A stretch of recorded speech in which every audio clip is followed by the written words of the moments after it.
Assalamu alaikum foodies and welcome back to our channel Chop Shop. So it's time to spice up your kitchen with a mouth-watering and delicious mutton कलेजी recipe. तो चलें शुरू करते हैं।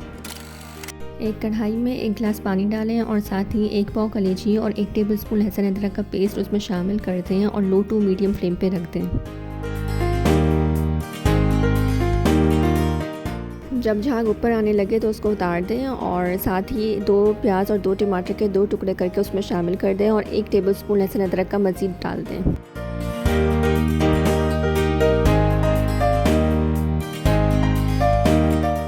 दस से 15 minute पकने दें।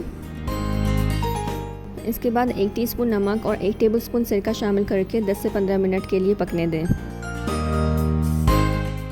15 मिनट और पकाएं और फिर उसमें 1 टीस्पून हल्दी शामिल कर दें और इतना पकाएं कि टमाटर के छिलके अलहदा होने लगें।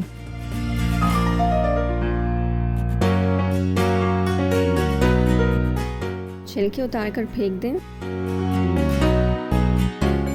फिर इसमें 1 टेबलस्पून कुटी लाल मिर्च, 1 टेबलस्पून पिसी लाल मिर्च और 4 से 5 हरी मिर्चें स्लिट करके इसमें शामिल कर दें। अब इसको लो टू मीडियम फ्लेम पे इतना पकाएंगे कलेजी टेंडर हो जाए। अगर टेंडर हो जाने के बाद पानी बाकी रह जाए तो उसको हाई फ्लेम करके ड्राई कर दें। फिर इसमें तकरीबन 3 टेबलस्पून ऑयल शामिल करके अच्छे से भूनें। भूनते हुए फ्लेम आपका लो टू मीडियम होना चाहिए। इतना भूनें कि मसाला और प्याज टमाटर सब यकजान हो जाए। इसके बाद मज़ेदार कलेजी तैयार है। अपने प्यारों के साथ इस रेसिपी को शेयर करना ना भूलिएगा and do not forget to subscribe to this channel and hit the like button. Until next time, happy cooking.